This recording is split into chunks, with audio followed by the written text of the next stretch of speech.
निकिता एक गरीब परिवार की लड़की थी। गांव में 16-17 साल की उम्र होते शादी करने की जल्दी हो जाती है। निकिता की शादी करवाने के लिए उसका परिवार जल्दी में था, क्योंकि उसकी 2 छोटी बहनें थी। उसके पास भी शादी करने के अलावा कोई चारा नहीं था। वो दिखने में साधारण थी और घर के हालात भी दहेज देकर शादी करने लिए अनुकूल नहीं थे, इसलिए उसकी शादी जुड़ती नहीं थी। उसने यह गोत्र या कुंडली में कमी दिखाकर बहुत से रिश्ते मना कर देते थे। अंत में एक रिश्ता आया और उस लड़के ने उसे पसंद कर लिया। लड़का सेना में सिपाही था। बुजुर्ग लोगों ने शादी करने पर नाराजगी जताई और कहने लगे कि लड़का अपनी पत्नी को समय नहीं दे पाया और कल शहीद हो गया तो। पिता ने बेटी से पूछा।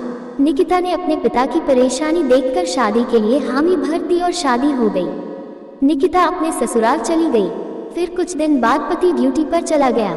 निकिता अकेली रह गई। वह सोचने लगी कि घर बैठे बैठे क्या करना चाहिए। सास से पूछने के बाद ही वह पहली बार घर की सीढ़ियों से नीचे उतरी। ये गांव कैसा है, वह देखने गई थी। गांव बहुत बड़ा था, वहां उसे कोई नहीं पहचान सका। वह एक बड़ी दुकान के सामने चल रही थी, तभी एक दुकानदार ने आवाज लगाई और कहने लगा कि भाभी कोई सामान चाहिए क्या। उसने दूर से नहीं कहा। कुछ दूर पर एक किसान अपने खेत का कृषि सामान लेकर शहर की ओर जा रहा था। उस किसान ने निकिता को सलाम किया और पूछने लगा, भाभी आज यहाँ कहाँ। इस पर निकिता ने उससे कहा, आपको क्या करना है, मैं कहाँ भी जाऊँ।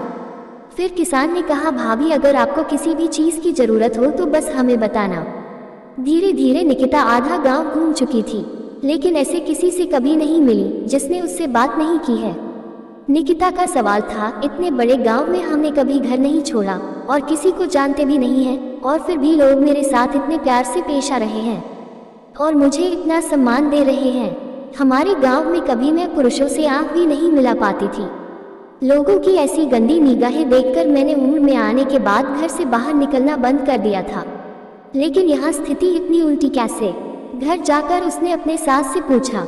सास ने कहा, ओह तुम एक फौजी की पत्नी हो, इसलिए तुझे गांव में इतना सम्मान मिलता है जैसे मुझे माँ बनने से मिलती है। ये सुनकर निकिता की आंखों में खुशी के आंसू आ गए। उसका सीना गर्व से फूल गया। वह खुश थी कि उसने एक फौजी पति चुना था। Thanks for watching. Please like and subscribe.